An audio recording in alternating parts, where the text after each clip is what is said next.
Muy buenas tardes, hermanos, que el Señor les bendiga. Damos gracias al Señor en esta hora por su privilegio que nos da de meditar en su palabra y de poder llegar hasta sus hogares. Esta es, hermano, una transmisión de Elim Mission Christian Church en Sydney, Misión Cristiana Elim de Sydney, Australia.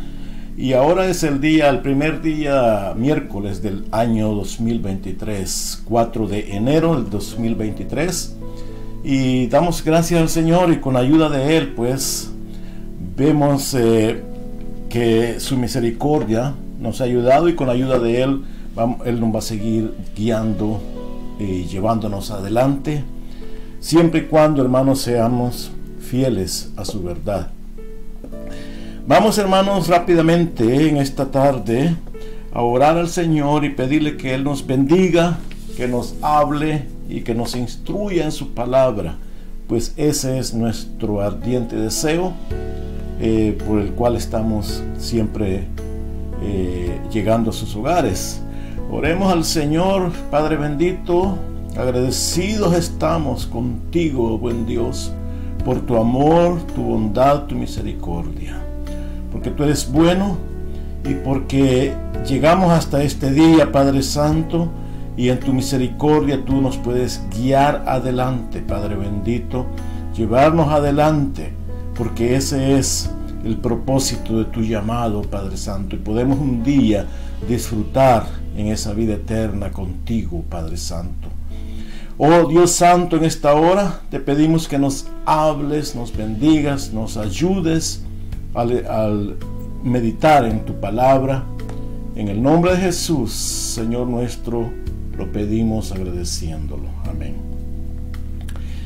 Solo quisiera leer, hermanos, unos versículos en el libro, en la carta del apóstol Pablo a los Efesios, a la iglesia en Éfeso, y vamos a leer el capítulo número 1 y vemos la palabra del Señor.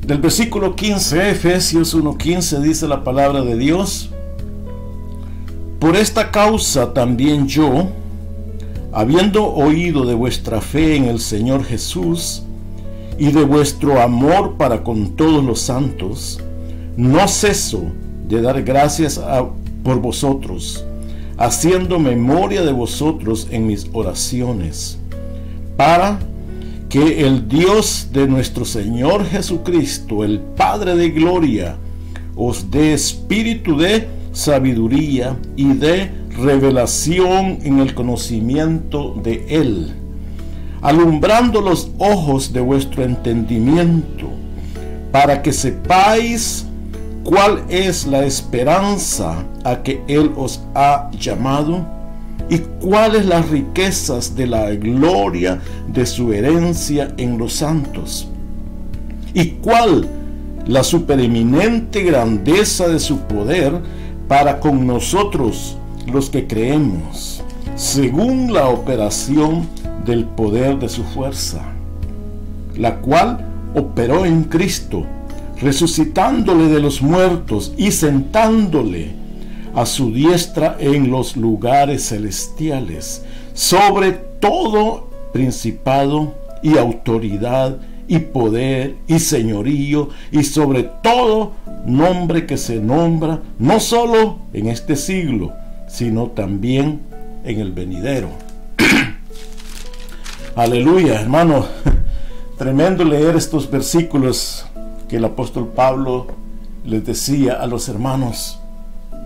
Aquí encontramos una serie de verdades, de elementos, de características y de deseos al mismo tiempo de un siervo de Dios para la iglesia, de un pastor para los miembros, de un apóstol para una iglesia saliente, unos cristianos recientes. Y en este caso Pablo, él puede observar, él puede ver a estos cristianos, a estos que habían creído en Éfeso, y él sabía que estos necesitaban mayor conocimiento, como todos lo necesitamos. Ellos necesitaban mayor empuje, como todos lo necesitamos, y ellos necesitaban también comprender a mayor profundidad la razón por la cual ellos creían, que es exactamente lo mismo con nosotros. Y dice él, y por esta razón, porque puedo ver, por esta causa, por toda esta causa que veo en vosotros, dice, yo, dice, también, habiendo, dice, oído de vuestra fe en el Señor Jesús y del amor para todos los santos. Él sabía que estos hermanos estaban dando frutos. Estos creyentes estaban dando resultados. La fe se mostraba y el amor entre ellos se mostraba. Hermano, esos dos elementos son de importancia única en el desarrollo de la iglesia. Sin la fe verdadera en Jesús y sin el amor entre los miembros, la iglesia jamás hubiera florecido. Y Pablo tenía claro. Entonces dice, pero tienen fe y tienen amor, pero yo le pido al Señor por ustedes, por algo más aún, por algo más o algo más profundo aún. Dice, y no ceso de dar gracias por vosotros, haciendo memoria de vosotros en mis oraciones.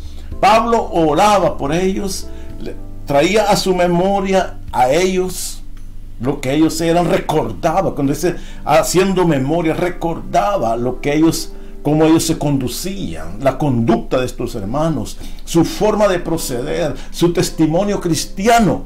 Pablo lo veía. Y él dice, eso lo recuerdo. Y por eso hago memoria en mis oraciones acerca de vosotros.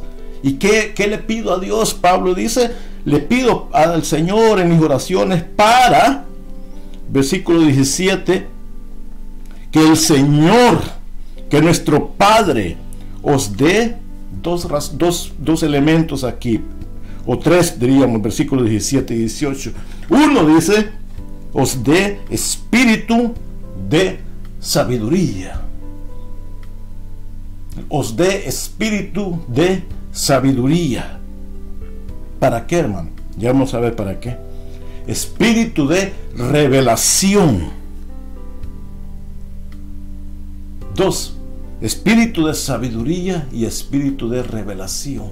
¿Para qué, hermano? Para que estos hermanos dijeran, nosotros sabemos tantas cosas, nosotros somos muy inteligentes, podemos dar discursos sobre la naturaleza, podemos dar discursos sobre los cielos, las estrellas, la sabiduría de Salomón, cómo construir un templo, o revelación, para que el Señor les dé revelación, a ver qué palabra nueva les va a dar, que les dé revelación, a ver que puedan comprender las profecías.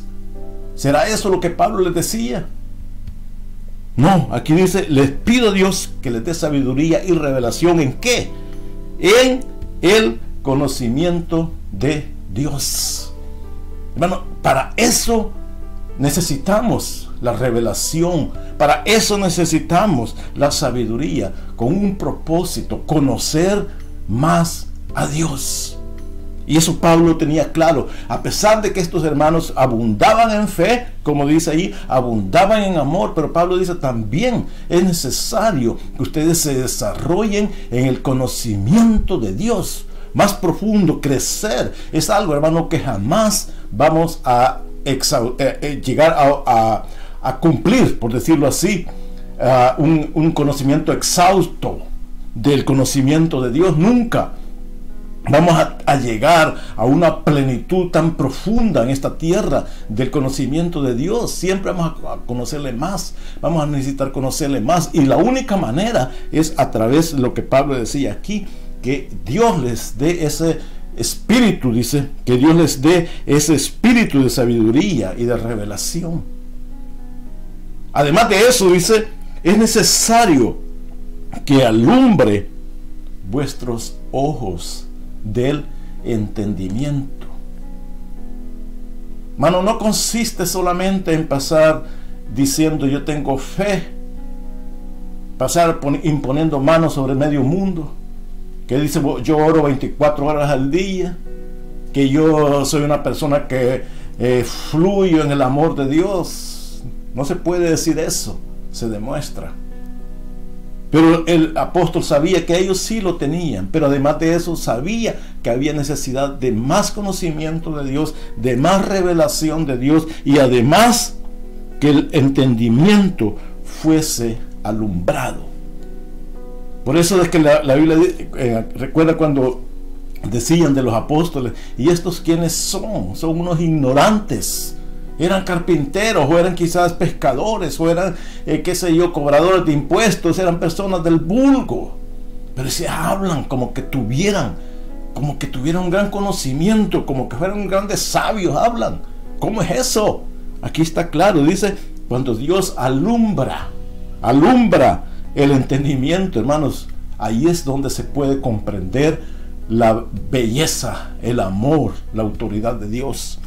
¿Para qué dice Pablo que les quiere que abra el entendimiento o que alumbre el entendimiento? Dice, para que sepan, para que sepáis, dice, uno, cuál es la esperanza a que Él os ha llamado.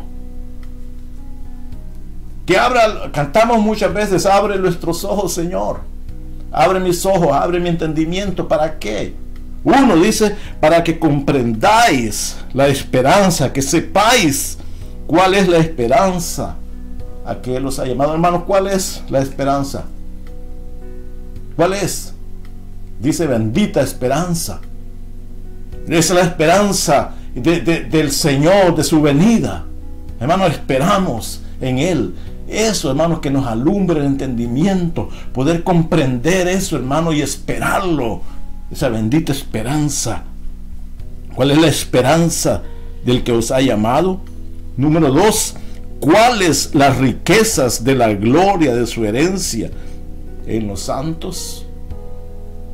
Comprender, hermano, que mientras estamos en esta tierra vamos a estar carentes de muchas cosas quizás, pero por esa esperanza que tenemos en Él, de vida eterna, de salvación, dice, hay riquezas en la herencia que Él nos ha dado. La herencia de los santos, hay riqueza de la gloria de su herencia en los santos, hermano, en permanecer en el reino de Dios, permanecer en su llamado y en esa esperanza, hermanos, es porque hay abundancia en el reino de Dios. Él es dueño, como dice más adelante, Él tiene autoridad sobre todo. Hermano, esa es la esperanza a la cual Él nos ha, o la herencia que nos ha dado. Entonces dice que abra los ojos de ellos para que comprendan, para que vean, para que sepan esa esperanza. Y abran los ojos del entendimiento, además para comprender esas riquezas. Y número 3 dice, ¿y cuál la supereminente grandeza de su poder?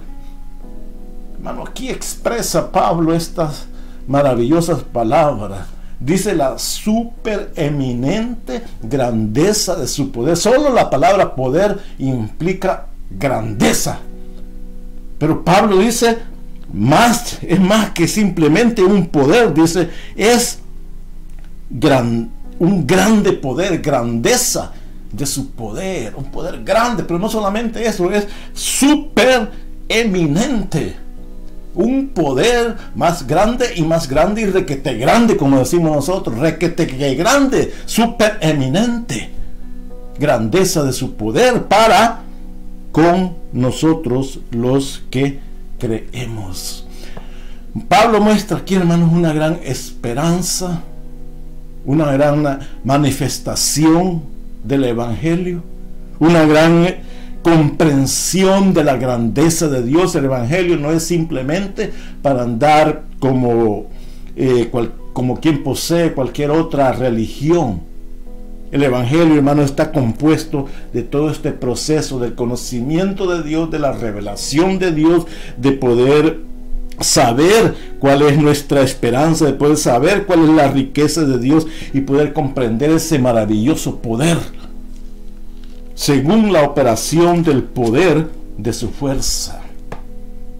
Ese es, hermanos, el deseo de Pablo en la hora. Imagínense, esta es la forma como Pablo oraba por ellos. Pablo no decía, hermano, Dios, te estoy pidiendo por el hermano tal o hermana tal, ayúdale, Señor, bendícele, y mira que tiene un problema, ayúdale, amén.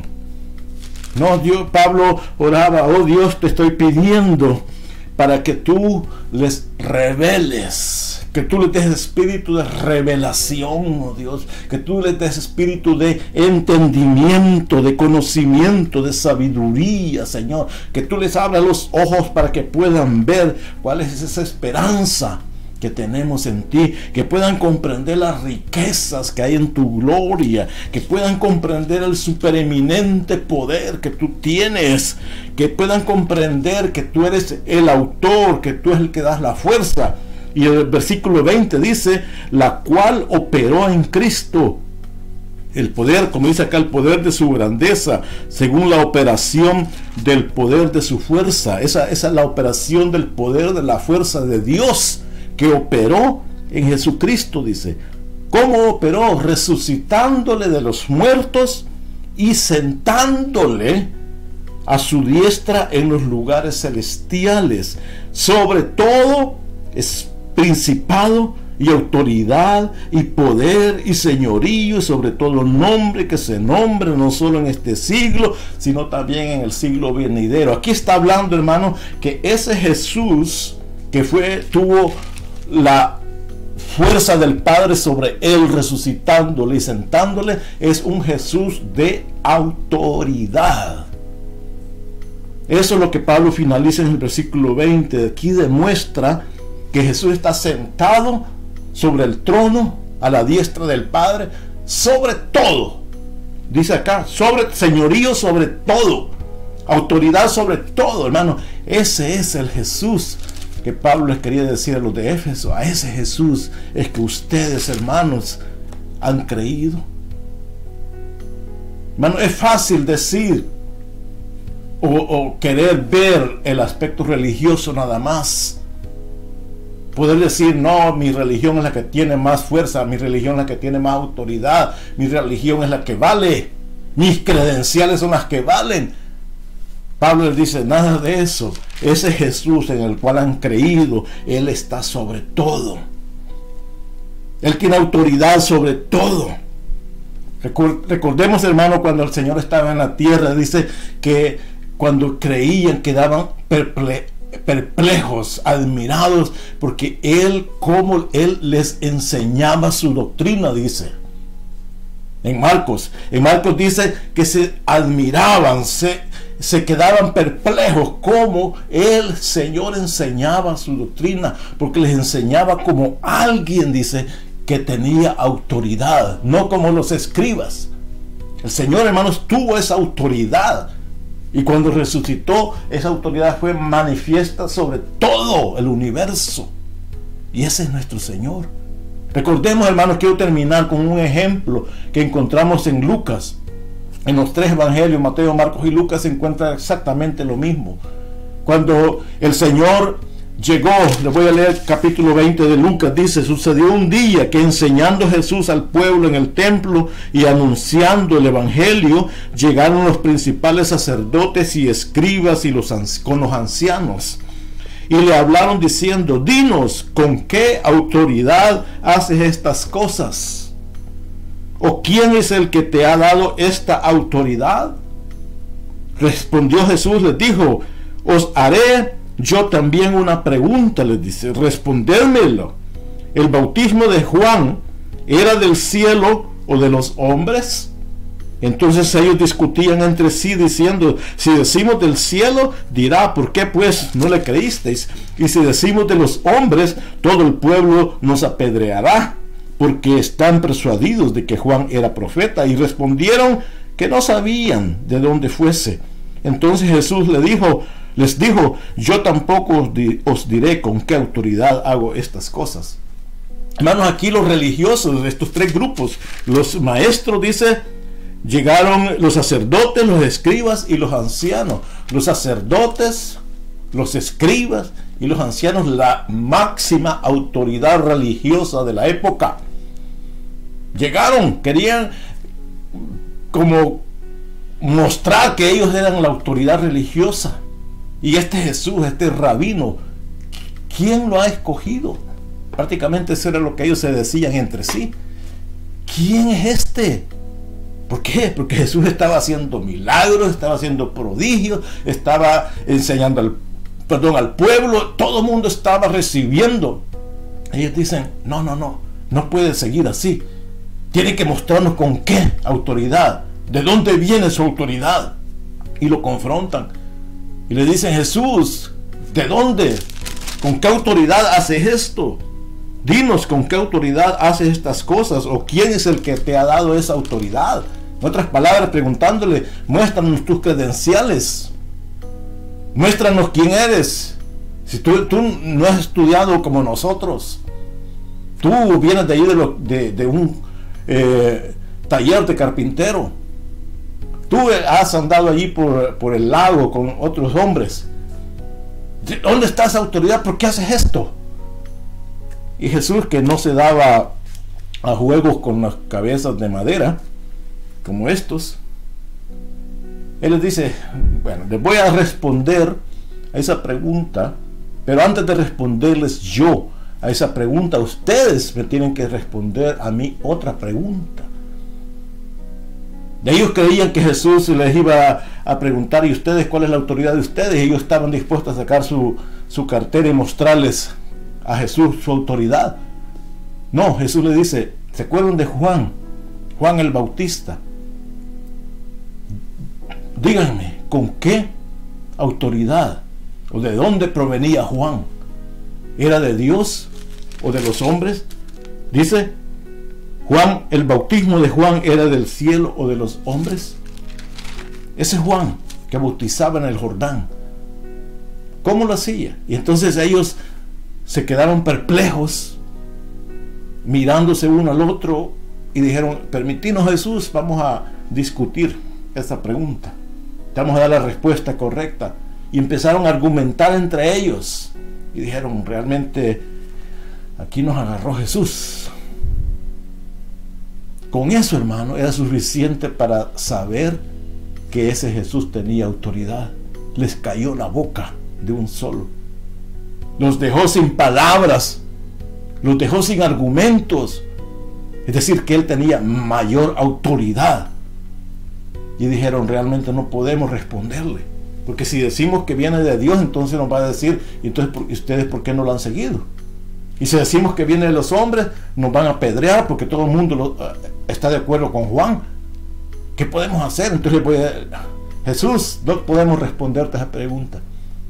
Y Jesús le dice, ok, si ustedes no me pueden responder esa, yo tampoco les respondo esa pregunta que ustedes me han hecho. Él les mostró que realmente Él tiene autoridad, hermano. Y yo creo que cuando Pablo muestra aquí en Efesios que Dios los sentó en los lugares celestiales y le dio, poniéndolo sobre, dice, todo. Jesús, hermano, tiene toda autoridad. A los discípulos les dice, toda potestad, toda autoridad me es dada. Toda autoridad me es dada. Así lo dice en el Evangelio de Mateo 28:18. Toda potestad me es dada en el cielo y en la tierra. Y en Efesios, aquí donde leíamos, es donde dice también que Dios lo sentó y le dio esa autoridad. Dice, operó resucitándolo, sentándole a la diestra de los lugares celestiales, sobre todo principado y sobre toda autoridad y sobre todo poder y sobre todo señorío y sobre todo nombre que se nombra, y no solo en este siglo, sino también en el siglo venidero, por eternidad hasta eternidad. Sobre todo Él tiene autoridad. La pregunta es, hermano, ¿hemos dejado nosotros que el Señor tome la autoridad?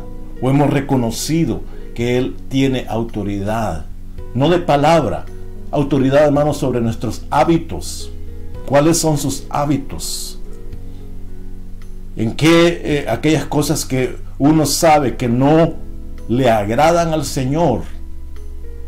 Lo sabemos, cada uno sabe en su corazón aquellos hábitos que no le agradan al Señor. o hacemos como los fariseos que, cierto, no podemos hacer nada, pero seguimos nosotros como religiosos. Si el Señor tiene esa autoridad sobre nuestras vidas en ese aspecto, en las decisiones sabemos cuál es la decisión que corresponde tomar, pero decimos, no, pero es que en realidad eso me va a comprometer. Hermano, el Señor tiene autoridad sobre todo. Dice el versículo Mateo 11:27 dice, voy a leer ese versículo, Mateo 11:27 dice: todas las cosas me fueron entregadas por mi Padre, y nadie conoce al Hijo sino el Padre, ni al Padre conoce alguno sino el Hijo, y aquel a quien el Hijo lo quiera revelar. Por eso, porque Él tiene toda esa autoridad, porque le fue entregada, dice, por mi Padre. Toda autoridad me es entregada en los cielos y en la tierra, y Él se la revela a quien Él quiere, dice allí. Aquel a quien el Hijo quiere se la va a revelar. Hermanos, si nosotros decimos que conocemos al Señor, pero no le seguimos o no obedecemos su autoridad, es porque conocemos de intelecto, pero no de revelación. Por eso el Señor dice a Él a quien Él quiere revelárselo, y por eso Pablo le decía a los Efesios, yo oro para que el Señor les revele. Bueno, la autoridad del Señor es revelada, es mostrada, y es de nosotros si le aceptamos o le seguimos o le obedecemos en la autoridad que Él es. No se trata de autoridad de iglesia o de nombre o de concilio o de grupo o de líder. No, es la autoridad de Jesús, la autoridad de su palabra. Reconozcamos, hermanos, que Él tiene esa autoridad, y oremos así como Pablo oraba por los de Éfeso, que nos abre el entendimiento para comprender, para recibir la revelación de Él, para aceptar lo que Él es, su autoridad en nuestras vidas. Oremos al Señor. Padre bueno, gracias. Buen Dios, gracias, Señor, porque tú eres Señor de señores, Rey de reyes, y permítenos, Señor, poder comprender y aceptar esa autoridad que tú tienes, Señor, que podamos reflejarla en nuestra vida diaria, en nuestro accionar diario, Señor. Ayúdanos, Padre Santo, y bendícenos, Señor. Necesitamos de ti, Señor, comprender y poder tener esa revelación del conocimiento tuyo, Señor. Ayúdanos, Señor. En el nombre de Jesús. Amén y amén. Dios les bendiga a todos, hermanos, y con el Señor, con su bendición, los dejamos en esta hora, y que su paz esté en cada uno de vuestros corazones, y nos vemos en la próxima. Dios les bendiga.